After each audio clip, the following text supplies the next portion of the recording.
those requirements. That approach worked for decades, but no more.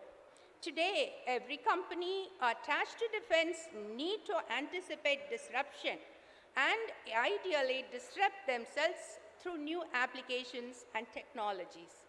Defense companies need to relentlessly embed new technologies into their products and services and into the ways that they bring new products into the market.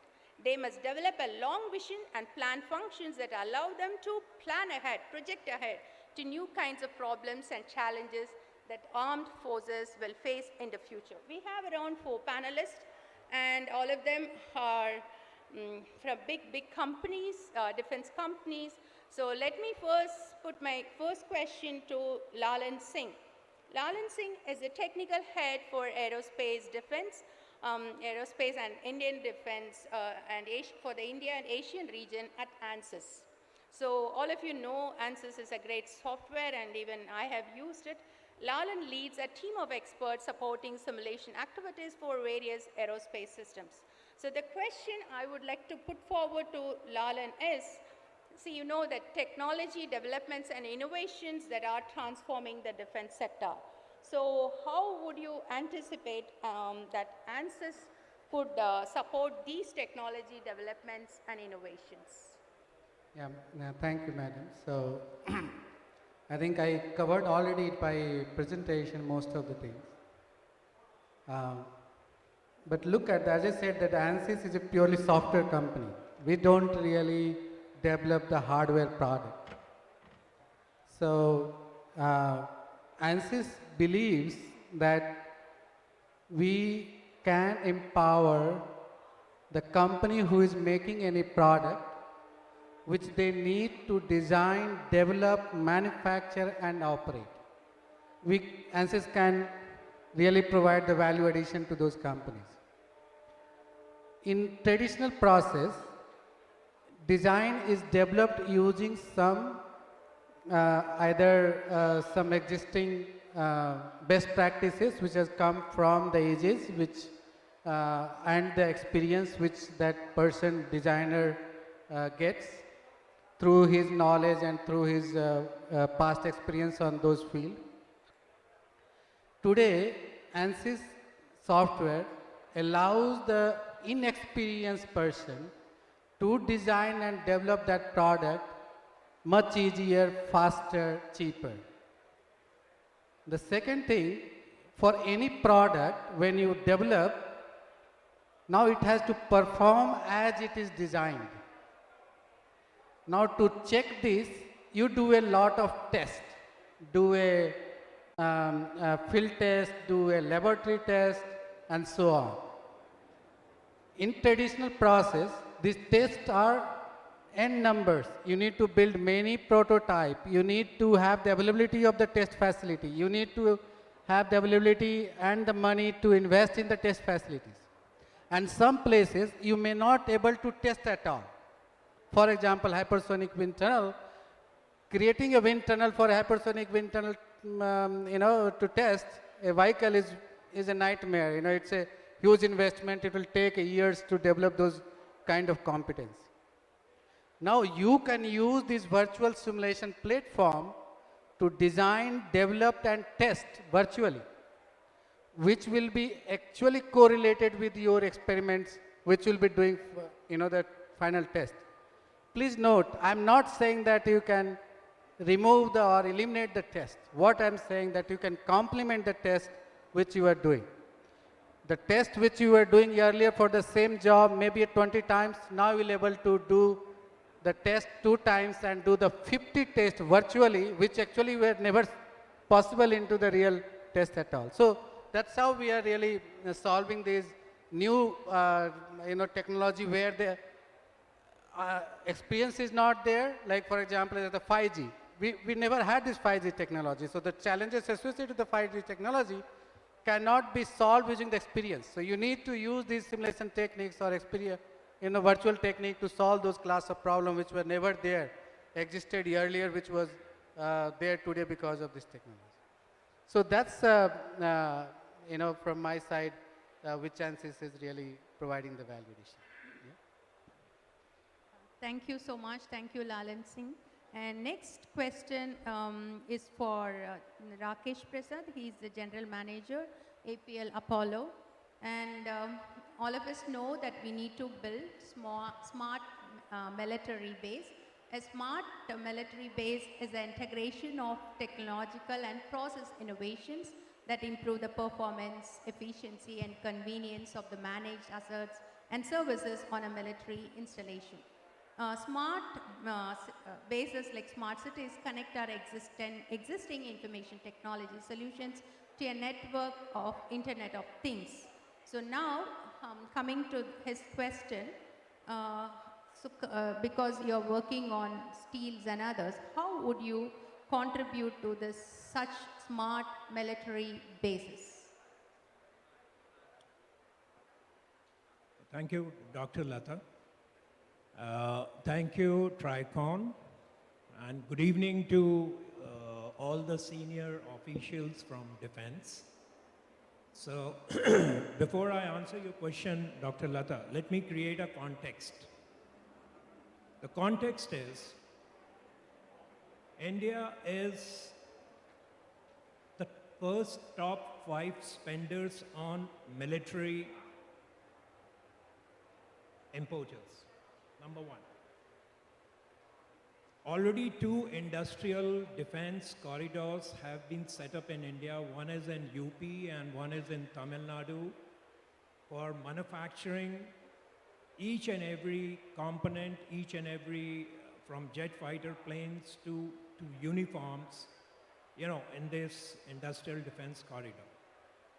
The government of, my third point is, the government of India has allocated almost about 14.18%, to be exact, to defense.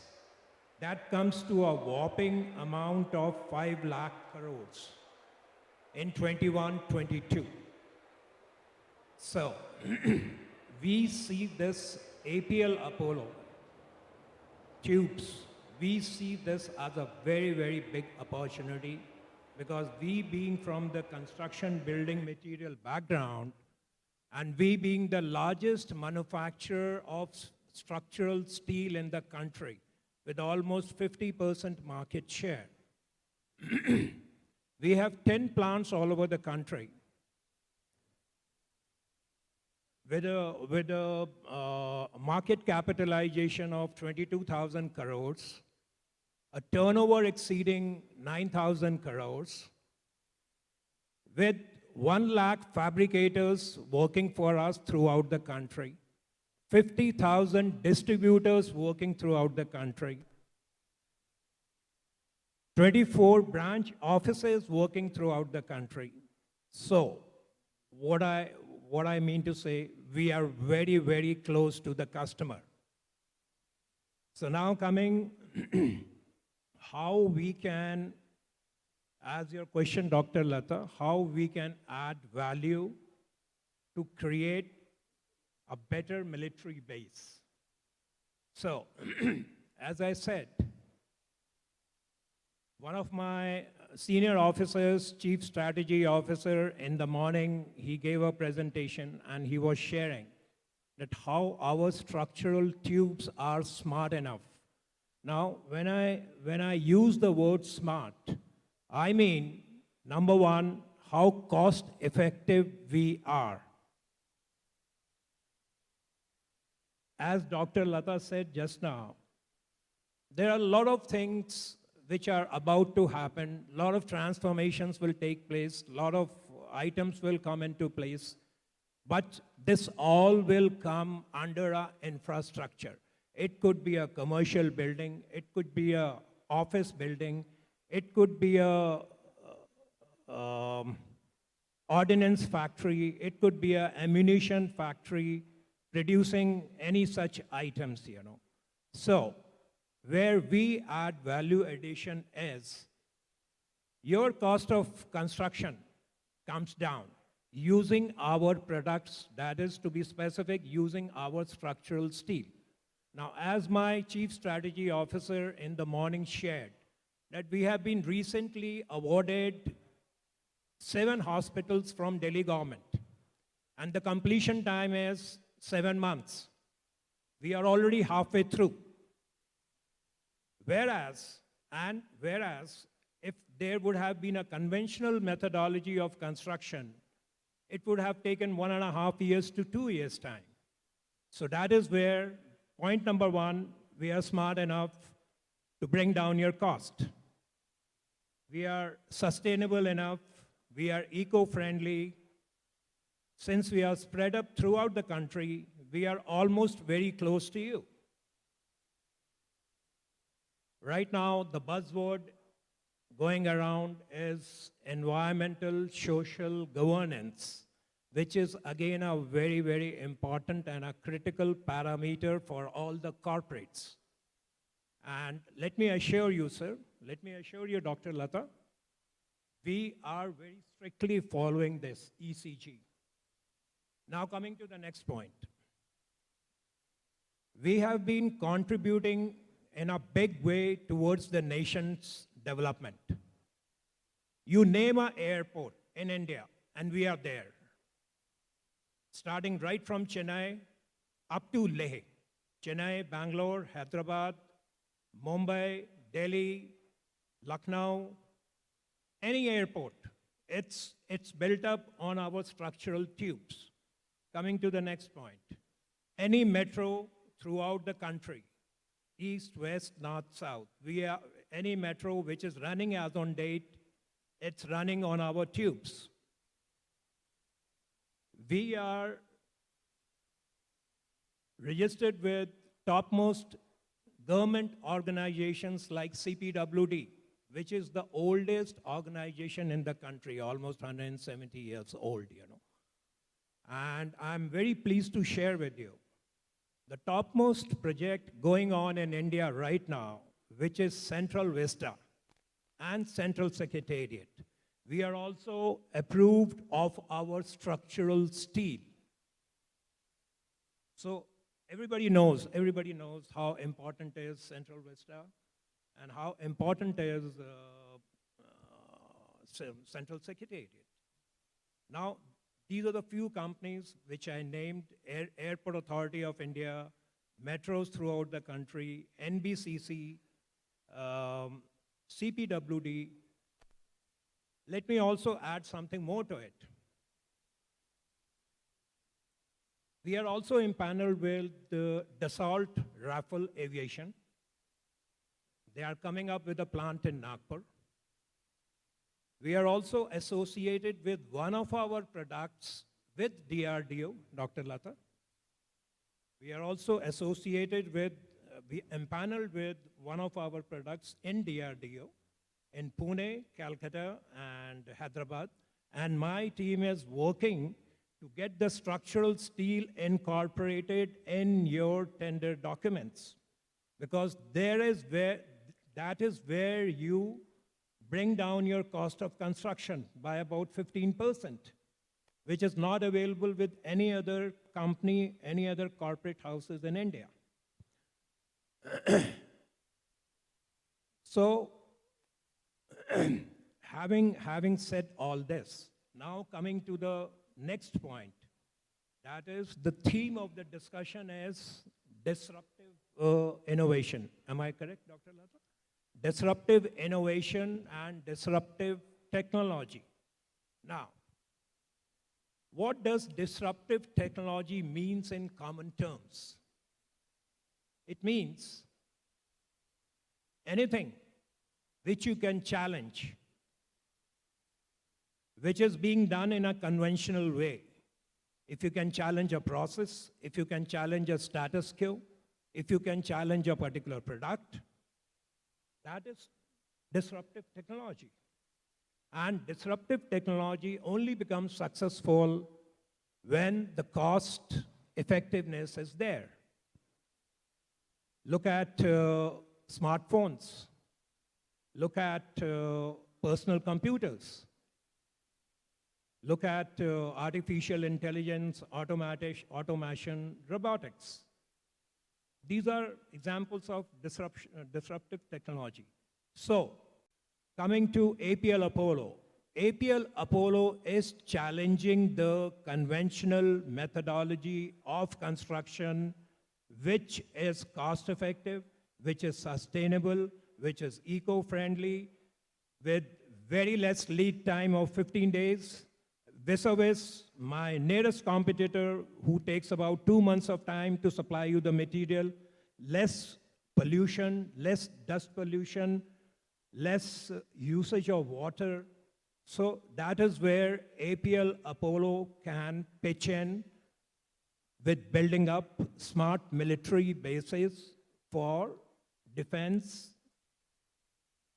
Navy, and Air Force, institutions.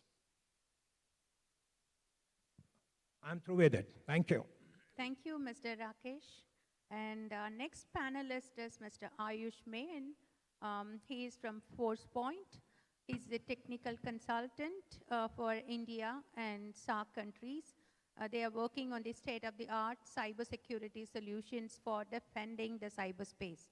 So my question to him is, what's the role of insider threat detection?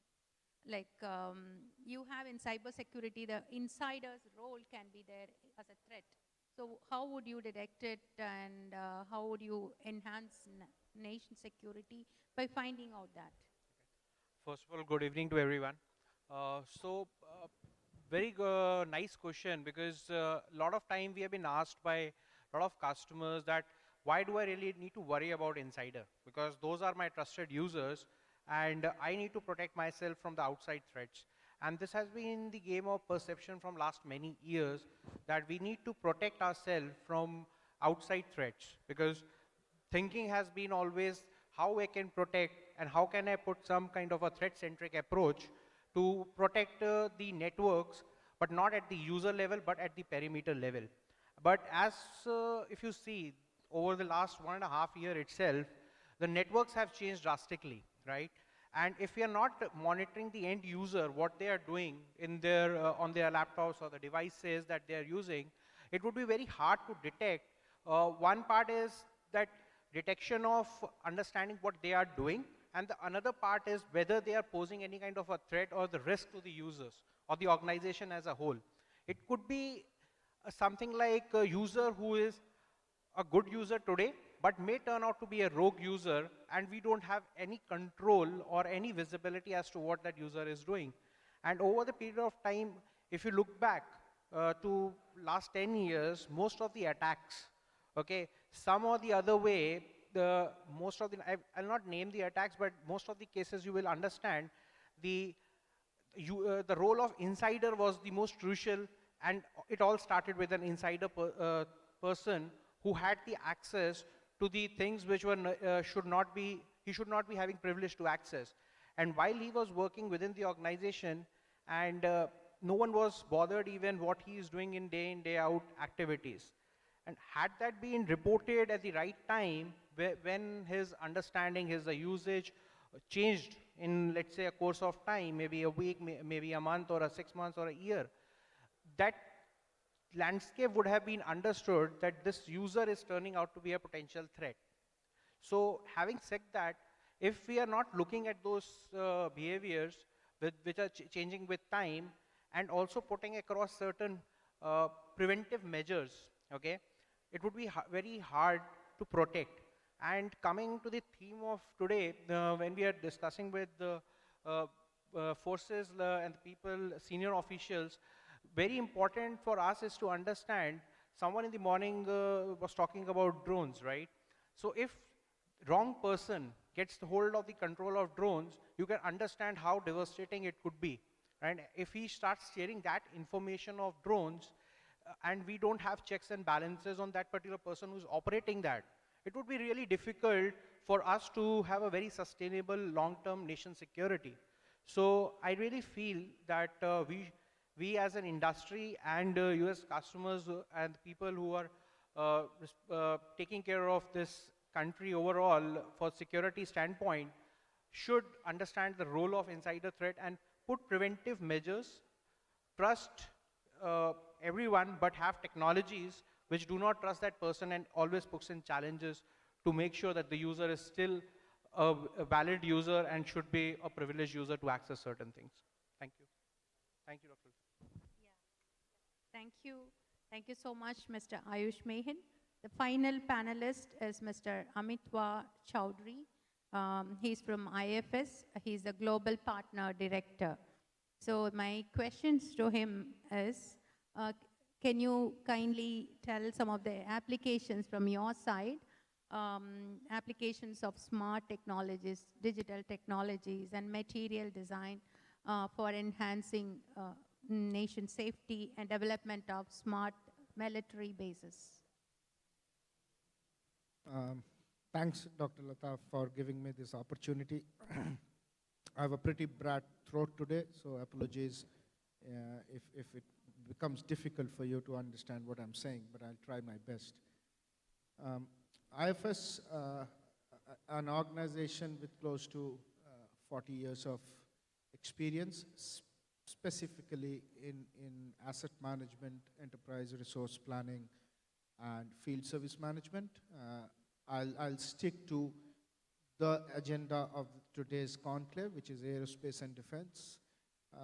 We are leaders in asset management space across the globe with the likes of customers like Lockheed Martin, Saab Group, BAE Systems, Austell's, Huntington Ingalls, and so on and so forth. So it ranges from Navy to Air Force to military and every portion of aerospace and defense.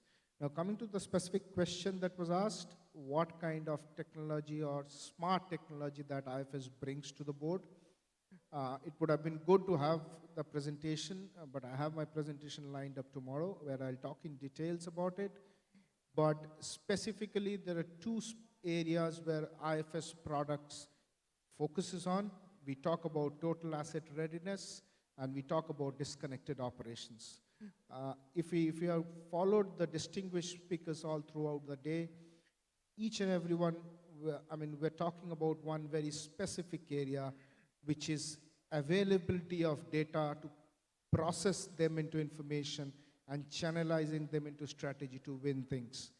And with the kind of scale that the defense organizations work in India, we heard about the border road organizations' capabilities and their achievements. So it requires to work in a scale which ranges from Kanyakumari to Jammu Kashmir. So disconnected operations, operating in situations which are not conducive, where we go out of network areas, we go out of areas where standard, very normal assets are available. That is where IFS applications pitch in. That is where we come into the picture to help organizations get connected even in disconnected situations. I'll talk about that in details when I have my presentation tomorrow, but that's in a nutshell what the answer of that question is. Thank you, Mr. Amitwa Chowdhury. And finally, I would like to thank Mr. Lalan Singh Ansas, Mr. Rakesh Prasad, APL Apollo, and Mr. Ayush Mehin, Force Point, and Mr. Amitwa Chowdhury, IFS, for taking part in this panel discussion, and all your participants for joining us. So the discussion suggests enhancement in the areas of digitization and building network-centric defense ecosystems to bolster combat readiness and modernization of battlefield operations. And to enhance interoperability, every company and the defense services, the Triforce services, should join together and work together for our nation's safety. Thank you so much.